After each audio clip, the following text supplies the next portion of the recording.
Welcome to Unbound, the podcast with Beth Curry, author, storyteller, and survivor.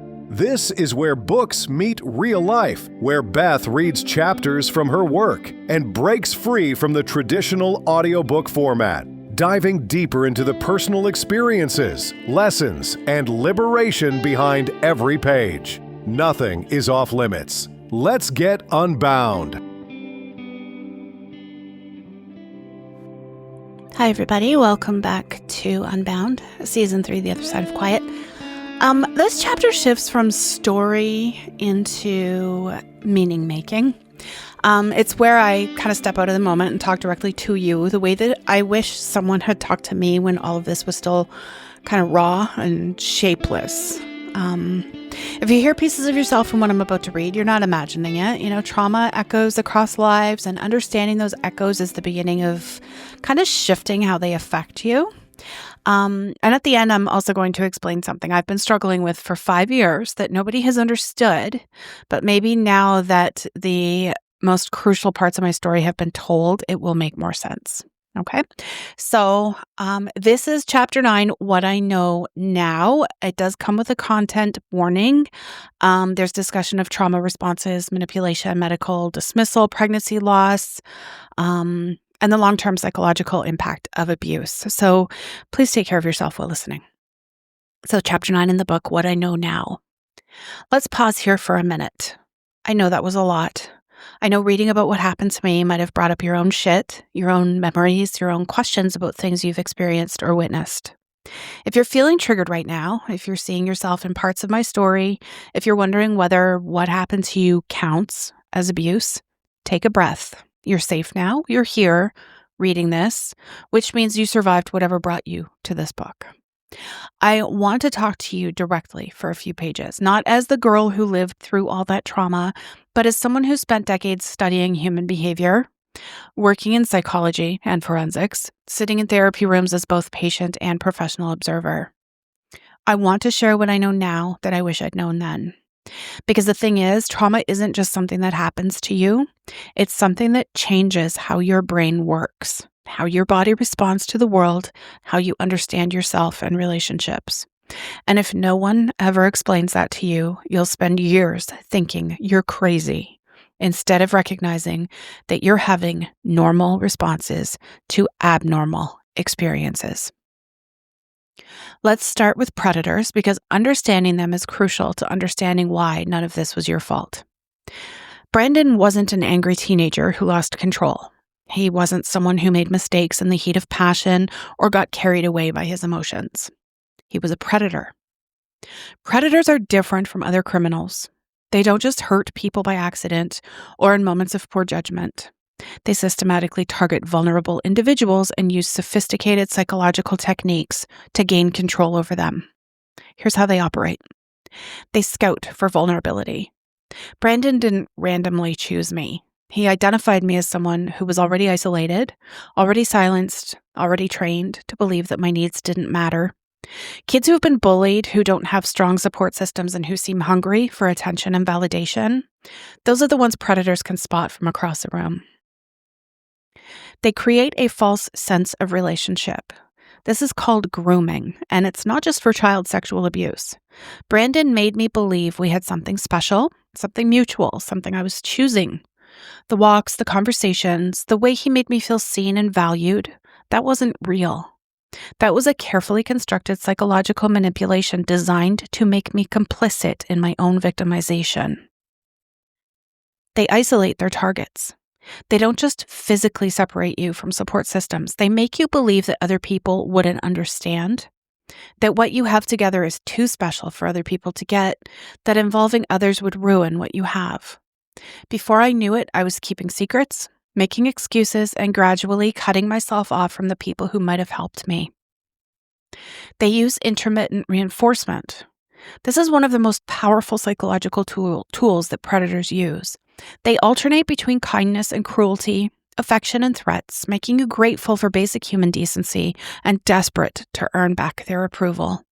It creates a trauma bond that's incredibly difficult to break. They escalate gradually. Brandon didn't start with violence and rape. He started with attention and flattery. Each boundary violation was just a little bit worse than the last, so I kept adjusting my baseline of what was normal until I was accepting things I never would have tolerated at the beginning. They make you feel responsible. This is crucial. Predators are experts at making their victims feel like they chose what happened to them. They convince you that you led them on, that you wanted it, that you could have stopped it if you'd really wanted to. This isn't true, but it's incredibly effective at keeping victims silent and compliant. If you've experienced this kind of systematic manipulation, please understand this wasn't about you being weak or naive or stupid. This was about a predator using sophisticated psychological techniques that work on most people under the right circumstances. You were targeted because you were human, not because you were flawed. Ask yourself, have you ever felt grateful for basic kindness from someone who mostly treated you poorly? Have you ever made excuses for someone's behavior because they had moments of being sweet? Have you ever felt like you led someone on, even when you never explicitly consented to anything? These are signs of predatory manipulation, not evidence of your complicity. Now let's talk about trauma and how it affects your brain and body. When something overwhelming happens to you, especially repeated overwhelming things, your nervous system gets stuck in survival mode. Your brain literally changes its structure to help you survive, but those changes come with side effects that can last for years. Memory becomes fragmented. People always ask trauma survivors why they can remember some details perfectly but not others, why their story might change over time, why they seem confused about the timeline. This isn't lying or attention-seeking. This is how traumatic memory works. Your brain prioritizes survival over accurate record-keeping, so you might remember the color of someone's shirt, but not what day it was, or remember exactly what they said, but not where you were when they said it. Your threat detection system gets hyperactive. After trauma, your brain becomes convinced that danger is everywhere. You might startle at unexpected sounds, feel panic in situations that remind you even slightly of your trauma, or have a constant sense that something bad is about to happen. This isn't paranoia. This is your brain trying to keep you safe the only way it knows how. You lose trust in your own perceptions. When someone systematically convinces you that your version of reality is wrong, when they gaslight you into believing that up is down and black is white, your brain starts to doubt its own ability to interpret information accurately. This is why trauma survivors often feel crazy or unsure about their own memories and experiences. Your nervous system gets dysregulated. You might swing between feeling numb and disconnected from everything and feeling overwhelmed by emotions that seem too big for the situation that triggered them. You might have trouble sleeping, trouble concentrating, trouble regulating your emotions. These aren't character flaws, they are symptoms of a nervous system that's been pushed beyond its capacity to cope. You develop hypervigilance. You're constantly scanning your environment for threats, constantly assessing whether the people around you are safe, constantly trying to anticipate and prevent the next bad thing from happening. This is exhausting, but it feels necessary for survival. You might dissociate. Sometimes when things get too overwhelming, your brain just leaves. You might feel like you're watching yourself from outside your body, like things are happening to someone else, like you're not quite present in your own life. This is your brain's way of protecting you from experiences that are too much to bear. All of this is normal. All of this makes sense. All of this is your brain and body trying to protect you with the tools they have available. You are not broken. You're adapted to survive in dangerous circumstances. The problem is that these adaptations can make it hard to function when you're finally safe. If you recognize these symptoms in yourself, please know you're not going crazy. You're having normal responses to abnormal experiences. Your brain is doing exactly what it's supposed to do when faced with overwhelming circumstances. The goal isn't to shame yourself for these responses, but to understand them so you can start to heal them. Now let's talk about shame versus guilt, because this distinction can change your life. Guilt says, I did something bad. Shame says, I am bad. Guilt is about actions. Shame is about identity. Guilt can be productive if it's accurate. It motivates you to make amends, to change your behavior, to do better next time. Shame is never productive. It convinces you that you're fundamentally flawed, unworthy of love, irredeemably damaged. Most trauma survivors carry massive amounts of shame. We believe that what happened to us is evidence of our worthlessness, that we somehow deserved it, that we're toxic to other people. This shame usually isn't even about the trauma itself. It's about how we responded to it. We feel ashamed that we didn't fight back harder, that we didn't tell someone sooner, or that we let it continue for so long. We feel ashamed of our symptoms, the nightmares, the flashbacks, the inability to trust people, the way we sabotage good relationships. We feel ashamed that we're not over it yet, that we can't just move on, that we're still affected by something that happened years ago. Here's what I need you to understand. None of that shame belongs to you. You survived. However you survived, whether that was fighting back or freezing, whether that was telling someone immediately or keeping it secret for years, whether that was leaving right away or staying longer than you think you should have, you survived. And survival is never something to be ashamed of. The shame belongs to the people who hurt you, not to you for being hurt. The shame belongs to the people who failed to protect you, not to you for needing protection. The shame belongs to the systems that silenced you, not to you for having something to say. Your trauma symptoms aren't evidence that you're broken. They're evidence that you survived something that could have destroyed you. Your difficulty trusting people isn't evidence that you're paranoid. It's evidence that you learned to protect yourself when the people who should have protected you didn't. Your struggles with relationships aren't evidence that you're unlovable. They're evidence that you're trying to learn how to love and be loved after someone taught you that love was dangerous. You are not what happened to you. You are how you survived it. Ask yourself, what shame are you carrying that doesn't belong to you? What are you taking responsibility for that was never your fault? What would it feel like to set down that shame and leave it where it belongs, with the people who hurt you? Let's talk about why trauma survivors often push away the people who love them. This is one of the cruelest side effects of trauma. It makes you believe that you're dangerous to the people you care about. After someone has systematically convinced you that you're worthless, that you're the problem, that everything bad that happens is your fault, your brain starts to believe that your very existence is toxic to other people. You start to think, if I love them, something bad will happen to them. If I let them get close to me, they'll see how damaged I am and leave anyway. It's better to push them away now before they have a chance to hurt me or before I have a chance to hurt them. This is called trauma bonding when it applies to staying with abusive people because chaos feels familiar, and attachment avoidance when it applies to pushing away healthy people because safety feels foreign and scary. Your brain has been trained to associate love with danger, care with control, intimacy with vulnerability to attack. So when someone shows you genuine love, unconditional, patient, kind love, your trauma brain goes into overdrive. This is too good to be true. They don't know the real me yet. I'll just disappoint them anyway. They deserve better than someone as fucked up as me. I need to leave before they leave me. And so you sabotage it. You pick fights, you create drama, you disappear, you cheat, you find ways to prove to yourself and to them that you were right all along, that you don't deserve love. This isn't because you don't want love. This is because love feels terrifying when your nervous system has been programmed to expect love to come with violence, manipulation, and abandonment.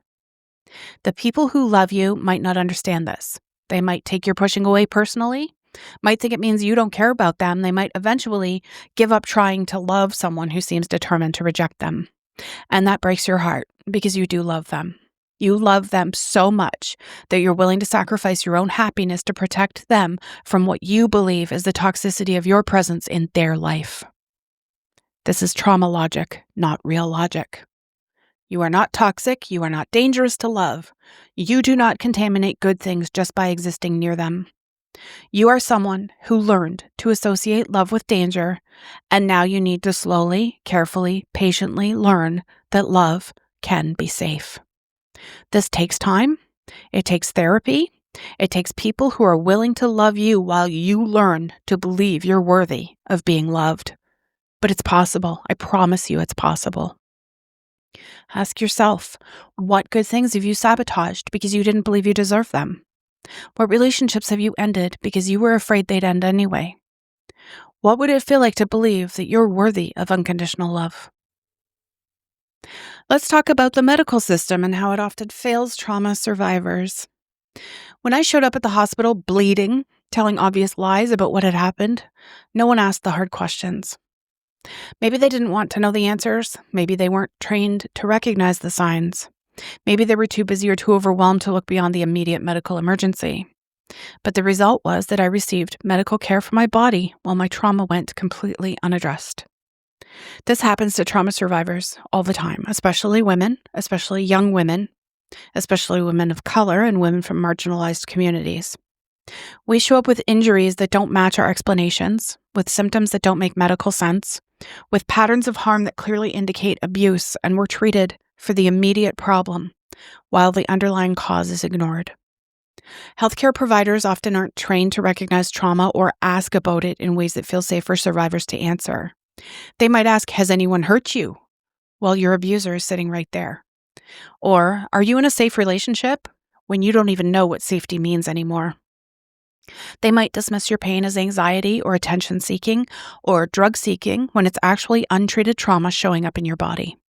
They might treat your symptoms without addressing the root cause, leaving you feeling crazy and unheard, like there's something fundamentally wrong with you that even doctors can't fix. If you're a trauma survivor navigating the medical system, here's what you need to know. You have the right to be believed.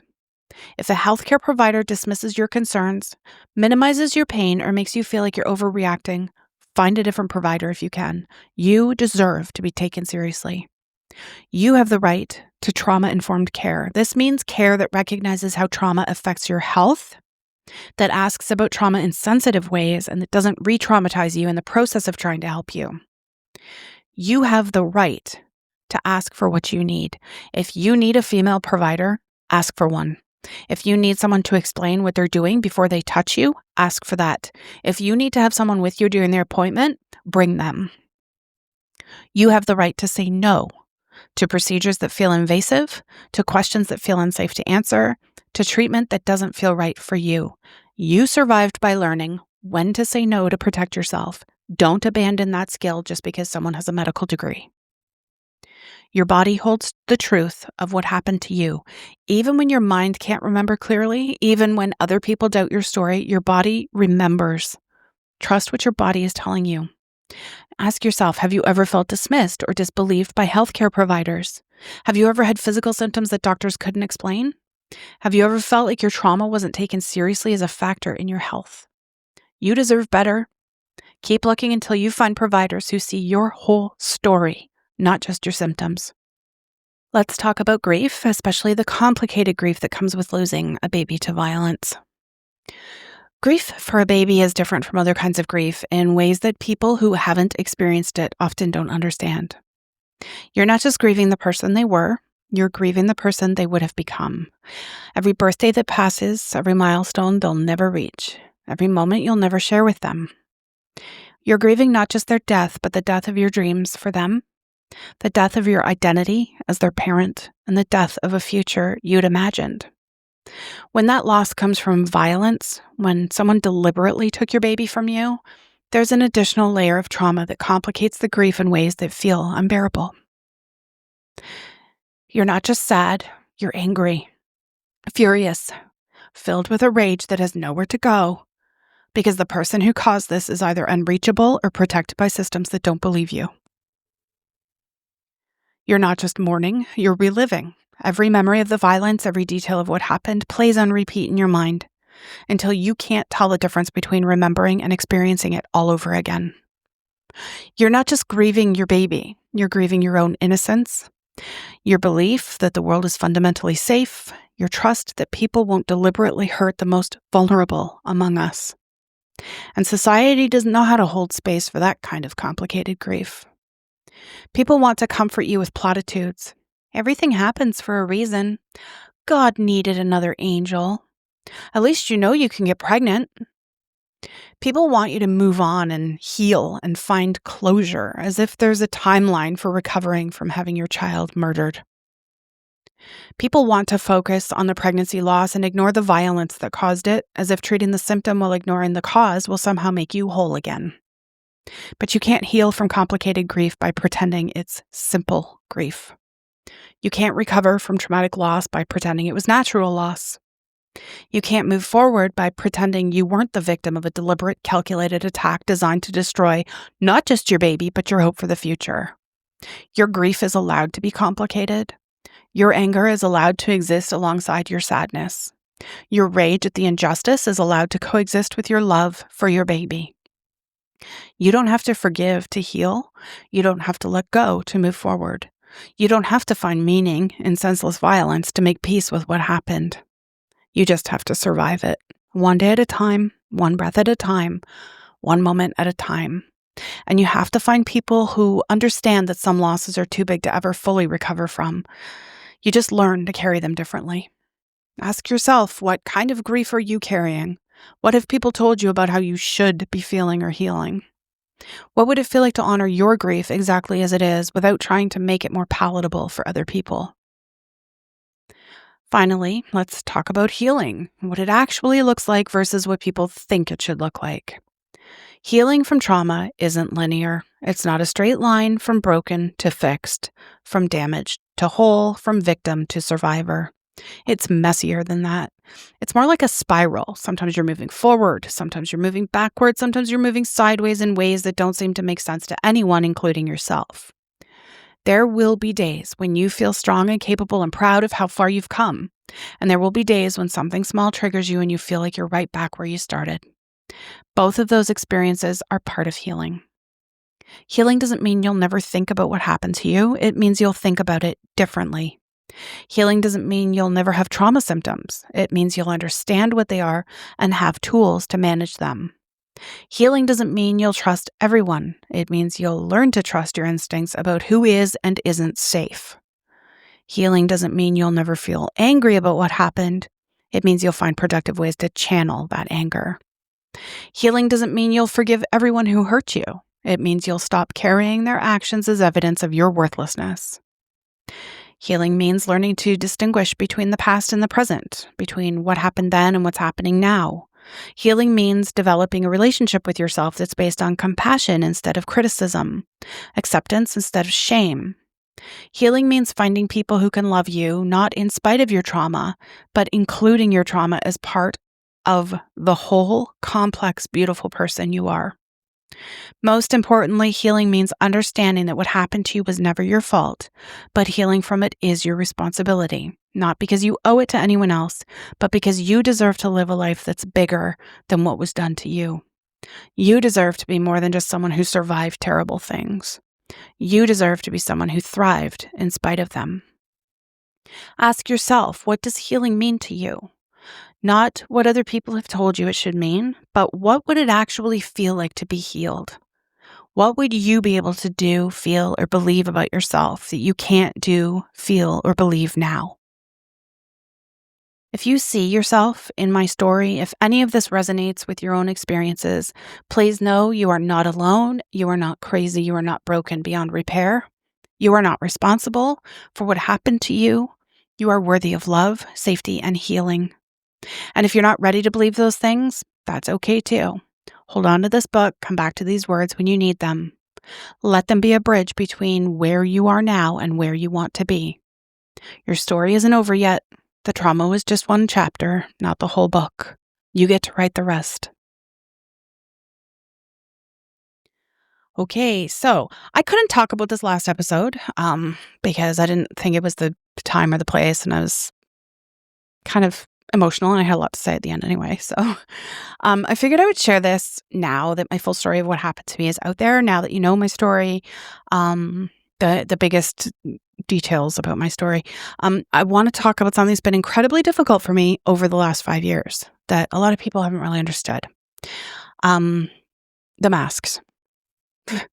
I know some of you have wondered. I know some of you judged. And I couldn't explain it then because explaining it meant telling you everything else first. I couldn't. I wasn't ready.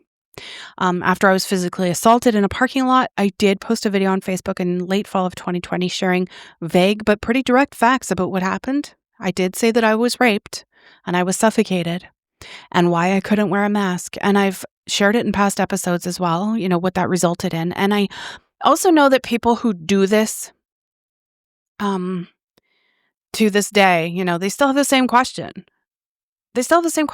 You know, they never even bothered to watch that video.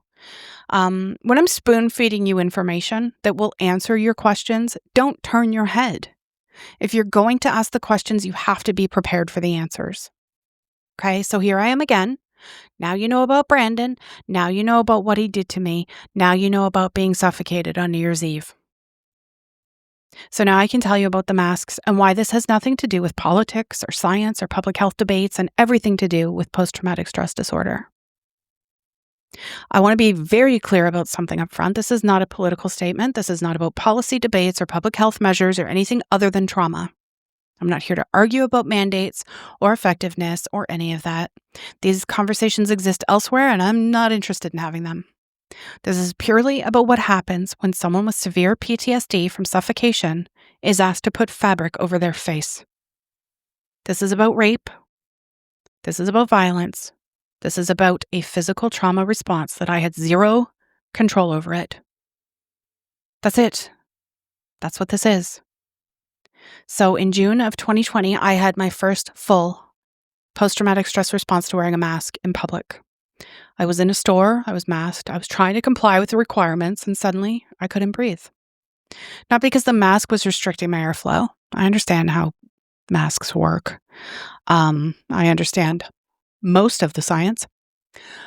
But because that sensation, cloth over my face, feeling my own breath, something pressed against my nose and mouth that I couldn't immediately remove, it triggered an immediate trauma response. My body didn't care about logic. My nervous system didn't care that I was safe. It just knew something's covering my face and I can't fucking breathe.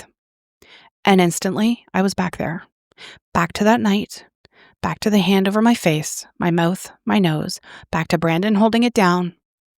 Back to the absolute terror of suffocation. This wasn't a choice. This wasn't me being difficult. This was PTSD.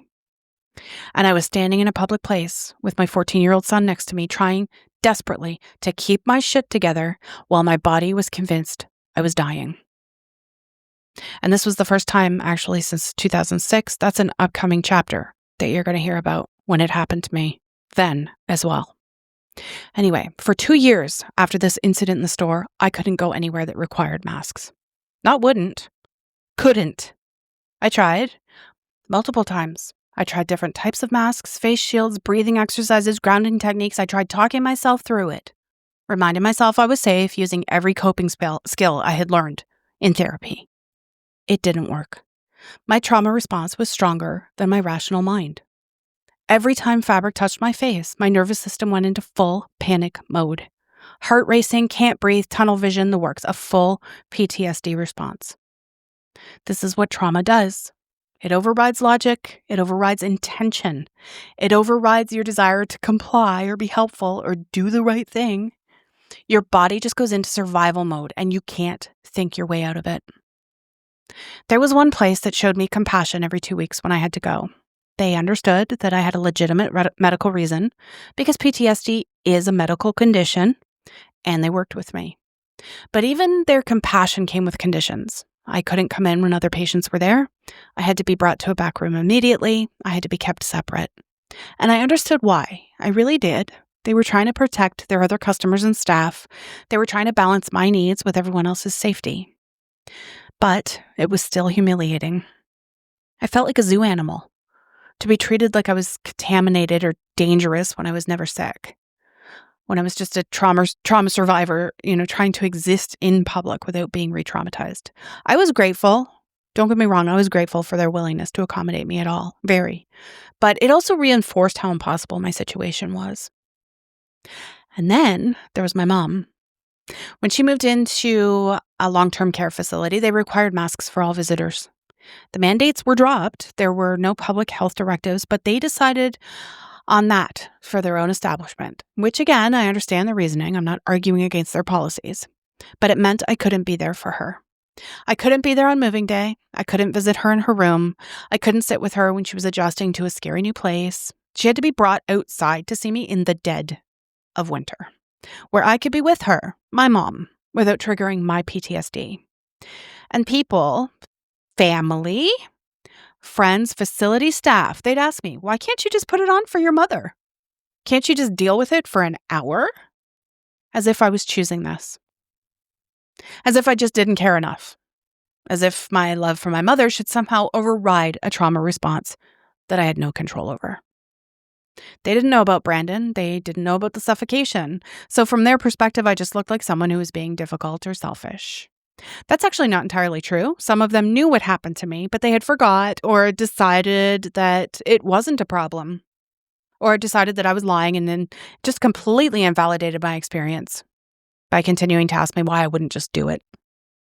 Anyway, I couldn't explain it without explaining everything else, and I wasn't ready to do that yet.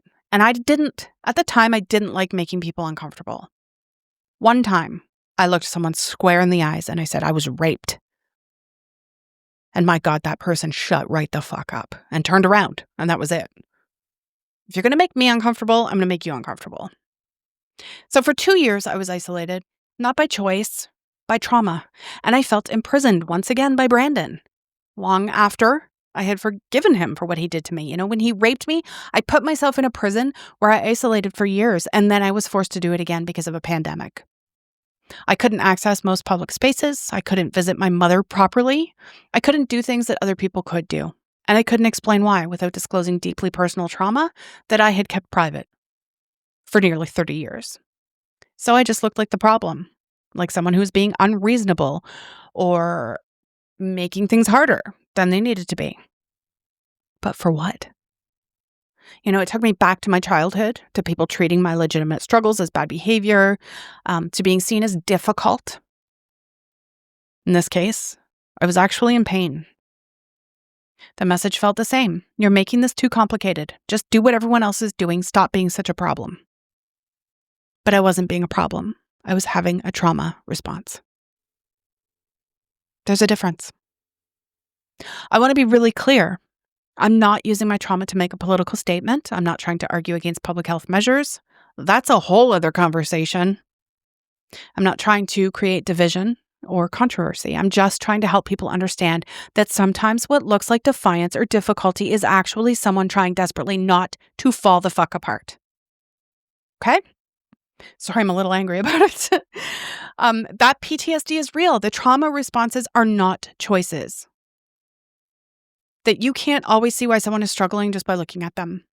I wish I could have explained this earlier. I wish I had the courage or the words or the readiness to tell people what I was dealing with, but I didn't.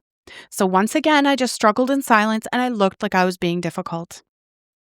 Now that my story is out there, now that you know what happened to me, I wanted you to understand this piece too. Not to make excuses, not to argue about policies, just to explain that my inability to wear a mask had nothing to do with politics or science denial or selfishness. It had everything to do with rape and suffocation and PTSD. That's it. That's the whole story. If you're someone who judged me during that time, I don't blame you.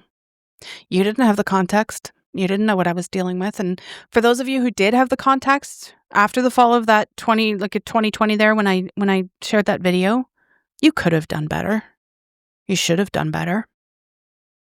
And now that you have the full story, if you even bothered to listen, you have another chance to do better. Not just for me, but for everybody. And if you're someone listening to this who has their own trauma responses that other people don't understand, once again, I see you. I know what it's like to look like you're being difficult when you're actually just trying to survive. Trauma is invisible. PTSD doesn't show up on the outside. People can't see what's happening inside your nervous system.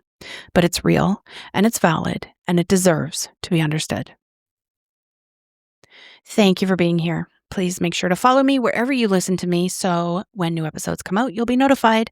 Remember, all episodes of Unbound are free, but if you want to support the production costs, you can find me on Ko-fi. All the support and contact info is in the show notes. You can also join the Facebook group if you would like to continue the conversation. I will see you in the next episode.